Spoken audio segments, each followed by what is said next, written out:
자, 비문학의 원리에는 이제 컬러로 된 거 77쪽까지이고 연습 문제는 이제 흑백으로 된 거 78쪽부터 302쪽까지이다.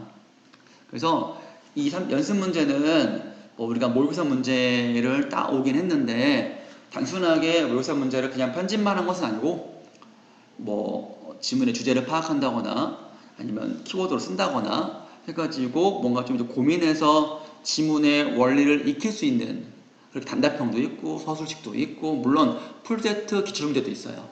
그래서 고1부터 고3까지 전부 다 아우르는 그런 연습 문제이기 때문에 여러분들이 이 한 권을 차곡차곡 다 끝내면 비문학에서 충분하게 자신감을 가질 수 있을 것이다 라고 쌤 자부하는 바입니다. 아셨죠? 그래서 차근차근 나가도록 할게요. 자, 그 다음에 여기 봅시다. 그냥 읽어오라고 하고 싶은데 읽어오라고 하면 또 안 읽잖아. 또 가치가 없는 것도 아니고 해가지고 아주 그냥 차근차근 보겠습니다.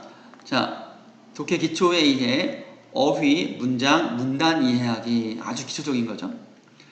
그렇지만 기초 없이 건물 만들 수 없습니다. 기초가 안 되면 글의 의미를 이해하기가 어렵습니다. 어휘만 보더라도 그렇죠. 어휘력이 안 되면 끝나는 겁니다.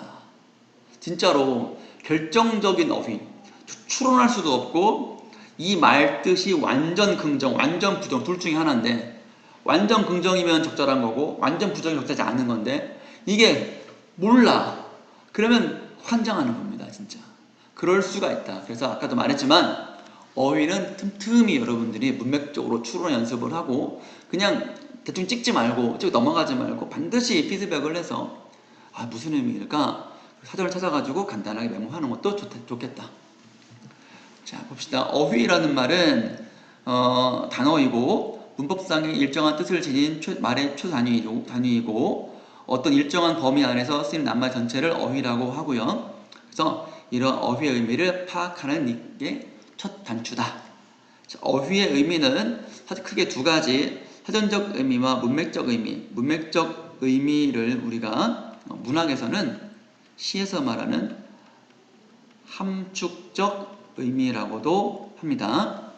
그래서 사전적 어휘란 말은 하나의 어휘가 갖고 있는 가장 기본적이고 객관적인 의미이고 문맥과 상관없이 어휘를 갖고 있는 의미이고 사전에 실려있는 그대로의 의미라 그래가지고 사전적 의미라고 합니다. 근데 우리가 항상 이 어휘가 사전적으로만 쓰이지는 않아요. 그래서 문맥적 의미로도 이거를 더 많이 알아야 되는데 사전적 의미를 무시해서는 안 돼요. 사전적 의미에서 문맥적 의미가 더 확장되는 것이거든요. 아셨죠? 그래서 다른 어휘들과의 관계에 따라 결정되는 의미이다. 중심적 의미가 확장되어 쓰인 의미로 주변적 의미라고도 한다. 비유적으로 쓰여 본래 의미와 전혀 다른 의미로 쓰이기도 하기 때문에 그 문맥을 정확히 파악해야 되겠다라는 거예요. 그래서 글 속에서 특정 요소들을 함축하여 쓰이기도 하므로 문맥 고려하여 그 실질적 의미를 파악해야 한다입니다. 그러니까 사전적 의미를 바탕으로 문맥적 의미를 추론하는 것이 목표가 되겠다. 봅시다. 여기 보면은 이 약과 악이라는 글의 일부입니다. 좋은 약은 인간의 질병을 치료하지만 그렇지 못한 약은 우리 몸을 해칠 수도 있듯이 좋은 음악은 약과 음악을 빗대었네요. 인간의 정서를 순화하고 인격을 바람직한 방향으로 가꿀 수 있으나 그렇지 못한 음악은 인간의 정서를 해칠 수가 있다.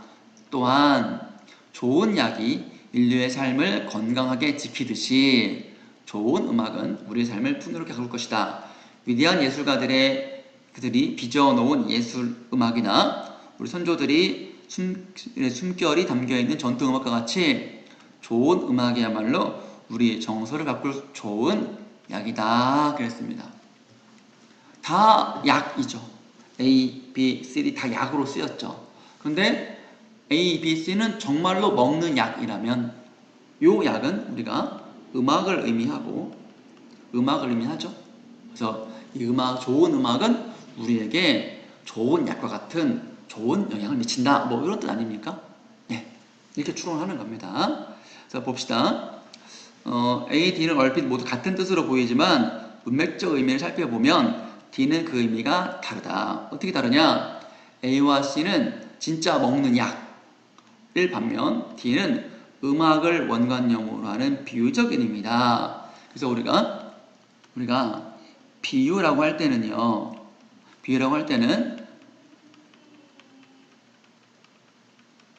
원관념과 보조 관념이 있는 것입니다. 예를 들어 볼까요? 너는 꽃이다 라는 시가 있다고 합시다. 은유법 중에 하나죠. 얘는 비유 중에 은유 중에 하나예요. 너라는 대상에 대해서 꽃이라고 비유한 거예요. 그러니까 너에 대해서 잘 모르는데 너를 말하고 싶어. 근데 너는 한마디로 말하면 너는 꽃처럼 예뻐, 꽃처럼 향기로워, 꽃처럼 화려해. 이런 여러 가지 다양한 의미를 담고 있는 거예요. 함축하고 있는 것이죠. 이럴 때 말하고자 하는 바, 요거를 우리가 원관념이라 그러고, 꽃을 너를 빗댄 사물이다 그래서 보조관념이라 그래요. 그래서 진짜 말하고 하지 않은 바, 즉 얘는 이제 너를 꽃에 빗대었다 이렇게 표현합니다. 빗대었다 쓸게요. 아이고, 잠깐만, 왜 D가 안 먹지? 잠깐만. 지우개가 안 먹었어요.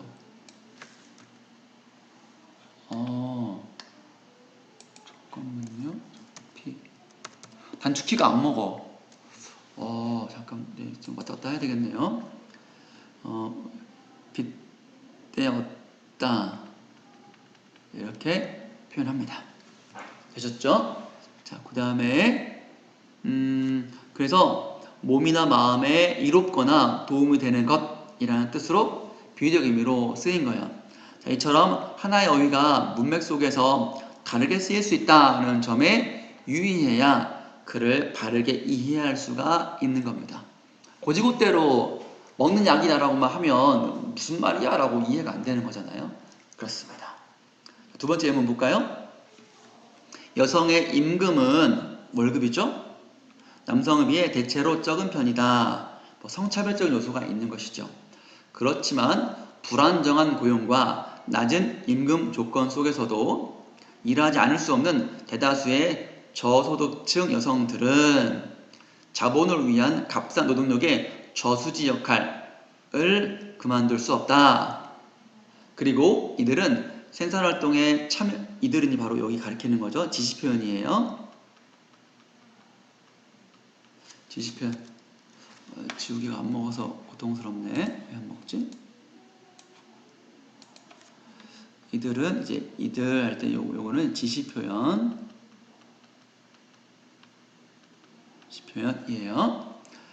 생산활동에 참여할 때에도 워킹맘 같은 경우 있잖아요. 워킹맘, 가사노동, 집안일, 아내, 육아 이런 거죠. 집안일, 육아 이런 것들 부담에서 벗어날 수 없어. 직장과 가정에서 이중 역할, 직장에서는 직장인으로서, 집에서는 아내이자 엄마로서 혹은 며느리로서 다양한 역할을 해야 하기 때문에 힘들겠죠. 원인, 결과. 원인, 얘가 이제 결과 되겠네요. 자, 이때 우리가 저수지의 의미를 따져보자면 어떤 의미냐? 저수지의 사전적 의미는 물을 모아두기 위하여 하천이나 골짜기를 막아 만든 큰 연못을 저수지라 그래요. 댐이랑 또 다르죠. 댐으로 막힌 거를 호수라 그러고 그냥 조그만 뚝 같은 거를 저수지라고 합니다. 근데 여기서는 여성들이 뭐 연못이 될 수는 없잖아요. 그죠? 연못 역할이라고 하는 거 말이 안 되잖아. 그래서 저수지는 본래의 의미보다 어떻게 쓰였을까요? 다음 페이지 갈게요. 확장되어 쓰였다. 그래서 저수지란 저소득층 여성들이 값싼 노동력을 제공하는 공급원, 소스 이런 뜻이 된 거예요. 즉 저수지가 논에 물을 대해주는 물의 공급원 역할을 한다. 점에 차가 나요. 아이디어를 얻어가지고 저수지라는 표현을 문맥적으로 쓴 것입니다. 그래서 공급원이구나 라고 여러분이 판단하면 좋다라는 얘기입니다. 아셨죠? 자, 차관이라는 말 뜻, 어떤 일에 주의하여 보는 거예요. 어떤 문제를 해결하기 위한 실마리를 잡은 거죠. 아셨죠? 자, 또 이제 세 번째 의미로 관용적 의미가 있어요. 우리 이거는 뭐 관용 표현이라는 말도 많이 있거든요. 관용 표현. 관용적 의미를 이 관용을 따와가지고 우리가 관용 표현이에요. 관용 표현. 관용 표현은 여기 이렇게 관용구, 속담, 고사성어. 고사성어를 우리가 한자 성어라고 합니다. 그러면 관용이란 말은 관습적으로 굳어져서 사용되는 거예요. 아주 옛날부터 관습적이라는 말은 습관적으로 썼다라는 얘기예요. 그러니까 예를 들면 자존심이 세다라고 할 때 콧대가 높다라는 관용구를 썼어요. 관용구 썼고, 또 이제 뭐 이제 속담 같은 경우 이제 말 조심해라라고 할 때 라는 표현 대신에 우리가 속담을 써가지고 이제 낱말은 새가 듣고 반말은 이거 왜 이게 단축키가 왜 안 먹지? 낱말은 새가 듣고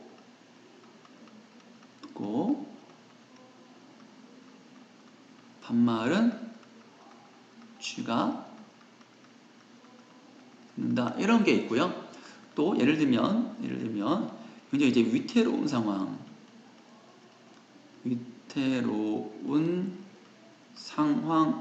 때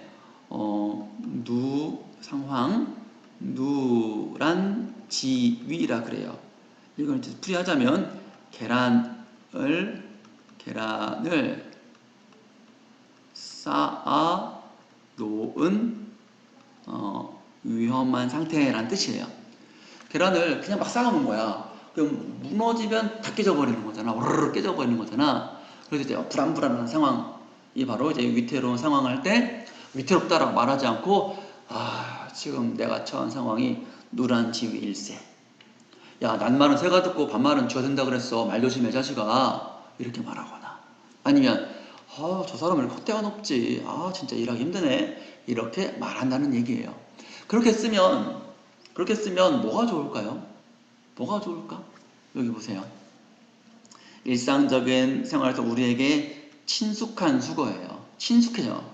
그러니까 굳이 자존심이 세다, 말 조심해라라고 말하지 않아도 그냥 척하면 척, 콧대가 높다, 자존심이 세다는 얘기구나. 위태로워, 누란지위, 백척간두 이렇게 딱 하면 되는 거예요. 굉장히 빨라. 그러니까 쉽게 말하면 단축키나 마찬가지야. 일일이 프로그래밍 명령을 10줄 입력하지 않고 한 줄 딱 해버리면 다 알아. 근데 이거는 우리 민족일 때만, 우리 민족의 삶과 전통이 있는 우리 민족들이 쓰는 관용표현일 때는 그게 가능해. 그런데 외국인한테 이런 말 쓰잖아? 못 알아들어. 그래서 무슨 말이냐 그래. 그럴 때는 일상어어 써야 되겠지. 또 우리 민족에도 마찬가지야. 내가 한자 성어를 써가지고 말하면 여러분들이 쌤 그게 무슨 말이에요? 저런 마이동풍이로다. 쌤 그게 무슨 말이냐고요? 이런 답답한 것들.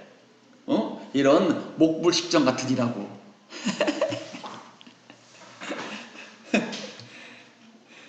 자, 아까 뭐라 그랬지, 쌤이? 내가 뭐라 그랬지? 목불식정 말고 그 전에 마이동풍, 마이동풍, 그 다음에 목불식정 씻었잖아. 마이동풍은 쇠, 귀에, 경, 읽기처럼 도대체 무슨 말을 해도 말을 듣지를 않는 거야. 너 뭐라고 하니? 라고 듣지를 않는 거야. 무관심한 거지. 아무 상관이 없는 거야. 내가 무슨 말을 하면 귀뚱을 흘려 듣는 거지. 아, 내 말 듣긴 듣는겨? 마이동풍이로구나? 라고 뭐라고 했더니 애들이 쌤, 마이동풍이 뭐예요? 나의 동풍이라는 뜻인가요?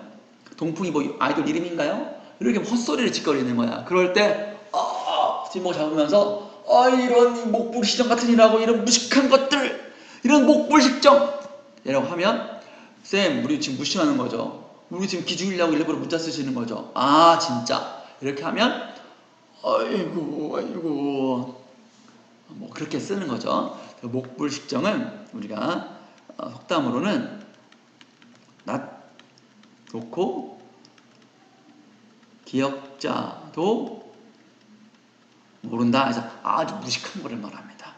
아주 무식한 겁니다. 아주 무식. 이거예요. 자, 이렇게 한자성어 놀이 하면은 재미가 있을 수 있어요. 근데 쌤도 아는 것만 알지 막상 이렇게 텍스트로 봐서는 알지 말을 많이 해서 하지는 못해요. 왜냐면 그렇게 안 해버릇했으니까. 그리고 지금도 쌤이 생각나는 대로 말한 거야. 좀 버벅거렸지? 자, 관용적 의미 이렇게 이해하시고 여러분들이 한자성어 같은 경우는 이렇게 한자성어 같은 경우는요. 이 같은 경우는 우리가 이제 고전 소설에서 한 문제 나와요. 그러니까 여러분 잘 기억할 필요가 있어요. 아셨죠? 네. 다시 갑시다. 쉬는 시간을 좀만 가집시다. 40분까지 잠깐 텀을 좀 가졌다가 나머지 이어서 가도록 합시다. 네. 그 다음 이어서 어휘 단어 간의 의미 관계 보겠습니다. 네. 문법적인 지식이 좀 이제 필요하기도 한 거예요. 자, 의미를 중심으로 단어들이 맺고 있는 관계를 의미 관계라고 한다. 일반적으로 현적 의미를 바탕으로 유의관계, 반의관계, 상호관계로 나누어지는데 문맥적 의미로 사용되는 경우 구체적인 상황 속에서 일정한 논리적 관계를 이루기도 한다. 그래요. 대부분 다 이제 비문학에서는 이런 걸로 좀 많이 쓰이죠. 유의, 반의, 상호관계를 그걸 따지는 거는 문법에서 하는 거고 비문학에서는 이제 비문학에서는 다양한 개념이 나오잖아요. 비문학에서는 하나의 글에 다양한 개념이 나올 때 이 개념 간의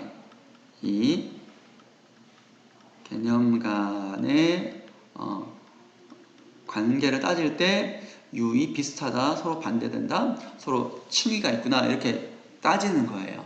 그럴 때 좀 필요하다는 얘기입니다.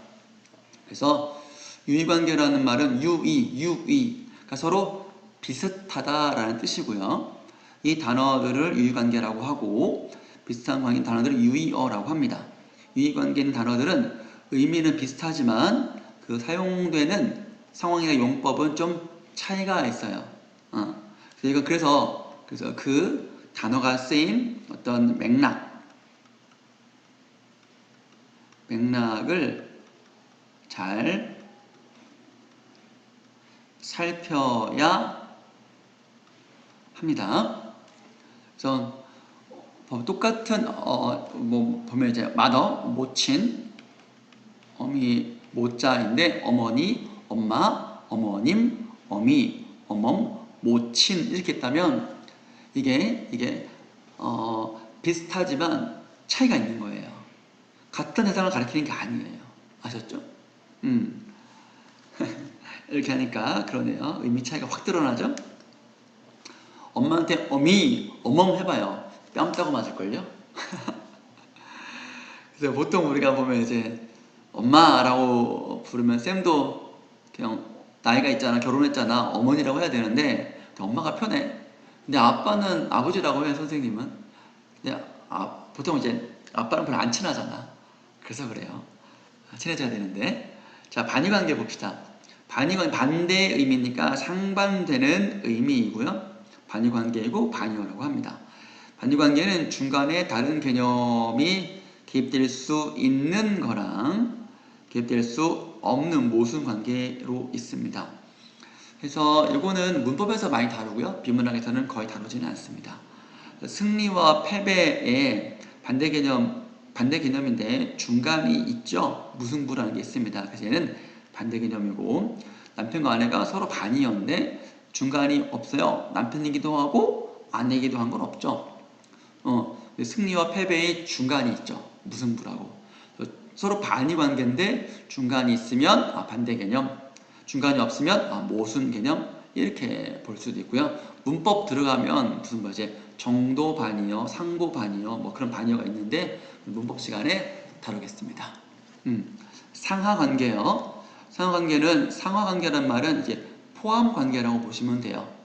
그래서 우리가 가장 위에 있는 거를 우리가 상의어, 얘 같은 경우 아래에 있는 거를 하의어라고 하겠죠. 윗상자 아래 하자니까. 그런데 봐봐, 계층 구조라고 할 때요, 스포츠에 대해서 수영 하나만 찍을게요. 스포츠와 수영은 얘가 상의어고 얘가 하의어죠. 그런데 여러분, 이거 얘가요, 수영과 배영을 대하면 수영이 상의어고 배영이 하의어죠. 그래서 이렇게 이 관계는 우리가 절대적이지 않고, 상하관계는 단어와 단어 사이의 관계에 따라 상대적이다. 상하관계는 이런 말이 있습니다. 자, 비문학 할 때 이런 용어가 나오면 좋겠지만 거의 나올 일은 없다. 개념 기초, 어휘 기초에서 보는 거예요. 적으셨나? 필기.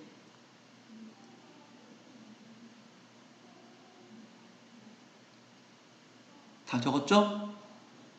그 다음에 다음 페이지 갑시다. 여기 관용 표현의 사례, 요거는 이제 어휘력 차원에서도 공부할 필요가 있겠죠? 자, 관용구라고 해요. 그래서 얘를 이게 우리 그 국어에서는 관용 표현이라고 하고, 이 안에 1번이 관용구, 관용어이고요. 그러니까 관용 표현과 관용어는 달라요. 포함 관계가 있는 거예요. 2번이 속담, 3번이 고사성어, 그리고 한자성어예요. 그래서 여기 보면은 손이 크다, 씀씀이가 후하다. 그래서 음식을 만드는데 손이 크다 하면 음식을 많이 만드는 거예요. 발이 넓다, 그만큼 많이 왔다 갔다 하는 거니까 아는 사람이 많다라는 뜻이고, 코가 높다, 잘난 척한다, 자존심이 세다, 이런 뜻이고요.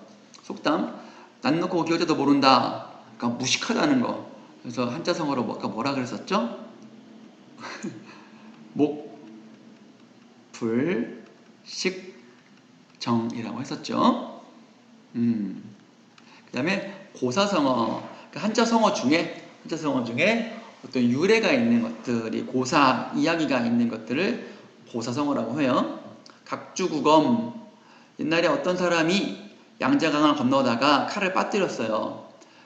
강 한가운데에서 칼을 빠뜨렸어요. 어떻게 했는데, 볼복종이야, 여기 떨어졌으니까 여기다 표시해놓고 나중에 배 정박했을 때 그쪽 내려가가지고 주우면 되지. 응? 배는 지나갔는데?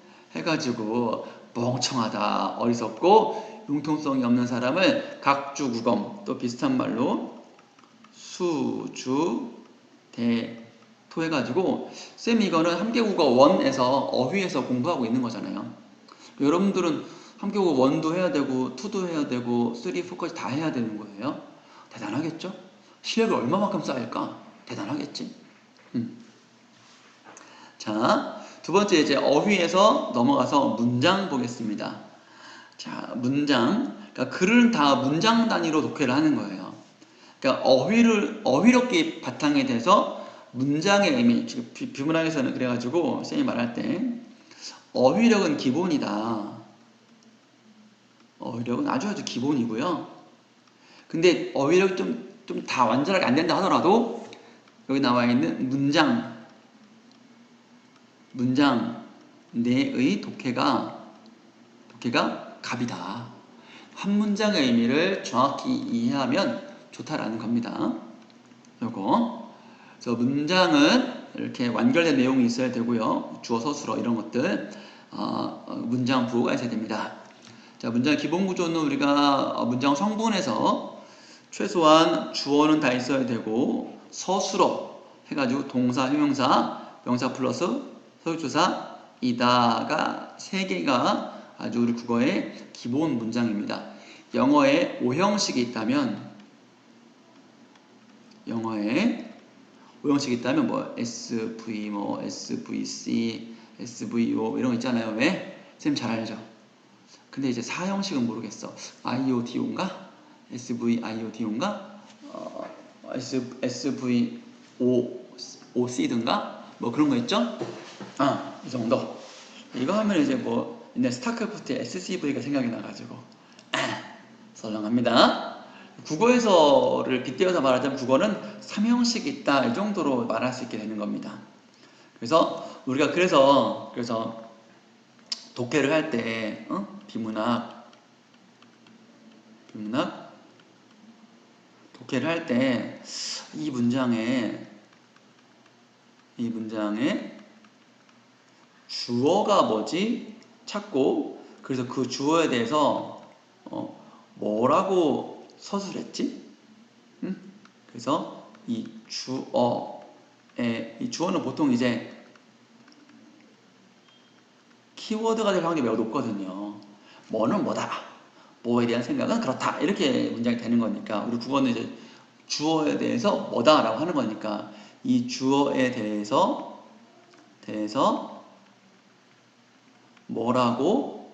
뭐라고 서술 하나를 아주 눈여겨보세요. 그러면 이제 이 말 하려고 하는구나를 볼 수가 있어요. 그 중간에 있는 목적어라든가 부사 이런 것들은 그렇게 많이 부차적인 것은 그렇게 많이 중요한 건 아니야. 그래서 뭐 어머니에 대해서 그립다. 부모님에 대한 그리움이 이 시의 주제분. 이런 식으로 판단하라는 얘기예요. 아셨죠? 영어에서도 왜 동사 찾고 주어 찾고 뭐 하라고 하잖아요. 마찬가지인 것 같아요. 국어도. 문장 의미를 알려면 주어 서술의 관계를 잘 파악해야 될 것이다. 그래서 혼문장 문법 시간에 할 건데 그래서 주어 서술어가 한 번만 있는 거를 혼문장이라고 좀 간단한 문장이겠죠. 그래서 좋아한다. 누가 뚱이는 좋아한다. 누구를 예리를 좋아한다. 목적어. 말썽꾸러기 뚱이는 옆집의 예리를 많이 좋아한다. 뚱이는인데 앞에 뭐 붙었죠. 이렇게 많이 붙었죠. 다 필요 없는 거예요. 뚱이는 누구를 좋아하냐 할 때 예리를 좋아한다 정도 좀 알면 되겠죠. 근데 뚱이는 좋아한다로 끝나는 겁니다. 아셨죠? 근데 좋아한다라고 했을 때 자릿수 같은 거 보면은 예리를까지 같이 알아두면 더 좋죠. 그냥 주어 서술어 플러스 서술어가 요구하는 서술어의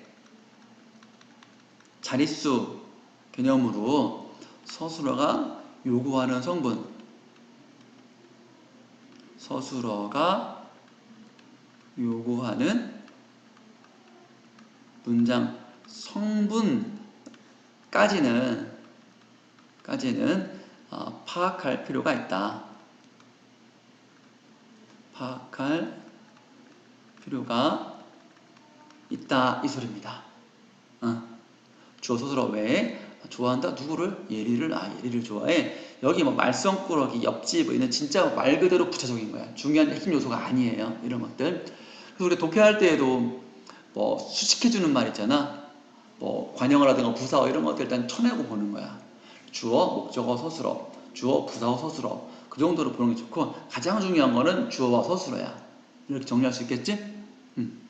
그래서 문법을 공부해야 하는 이유가 단순히 문법 문제만 잘 만들고 문법 문제 만드는 건 당연한 건데 특히 비문학 독해할 때 간혹 가다가는 문학 같은 경우도 비속어, 방언, 사투리, 뭐 그런 거 나오잖아. 내 딸 말 나오잖아. 어휘야 다. 그지? 비문학 말할 것도 없지. 문장 단위 독해가 되는 거니까. 문장 단위 읽을 때 키워드는 뭐 주어, 어떻대? 긍정이래, 부정이래, 아니 유보한데, 넘긴데 이런 식의 판단을 내리는 것이 문법 실력이 그만큼 빨리빨리 문장이 구조가 파악이 되면 영어에서 말하는 구문 독해라는 게 뭡니까? 문장의 구문을 빨리빨리 파악해가지고 그 맞춰가지고 해석하라는 거 아니야? 그것도 마찬가지다. 따지고 보면. 그래가지고 이제 우리가 왜 독해할 때 슬래시를 끊어 읽으라 그러잖아. 끊어 읽을 때 잘 보면은 서술어 앞에 끊어. 우리가 대부분 다. 기니까. 서술어까지가 하나의 의미 단위로, 봐봐. 끊어 읽기, 끊어 읽기, 끊어 읽기. 그래서 서술어 앞에, 서술어 단위로 끊어 읽기, 끊어 읽기. 이게 바로, 이게 있는 부분이 하나의 의미 단위를 이루니까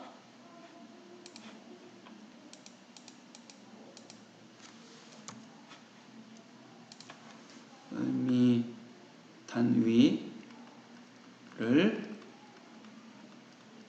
이루니까. 아셨죠? 까지 보겠습니다. 그래서 여기 보면 이제 수식어를 첨가하면 내용은 더 구체화될 수는 있어요. 문학 같은 경우에서는 이 같은 경우는 이제 문학 같은 데에서는 이제 뭐 서술자나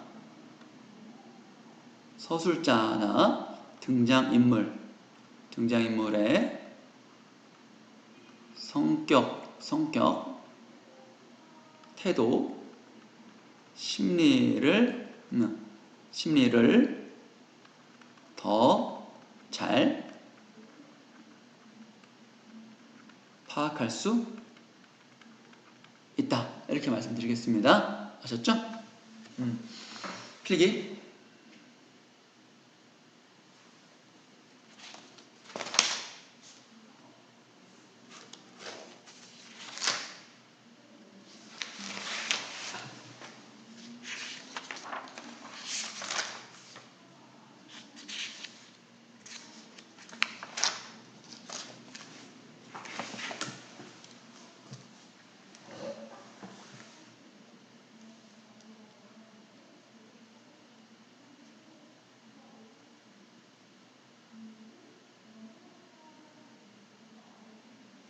자, 다 됐나요? 필기?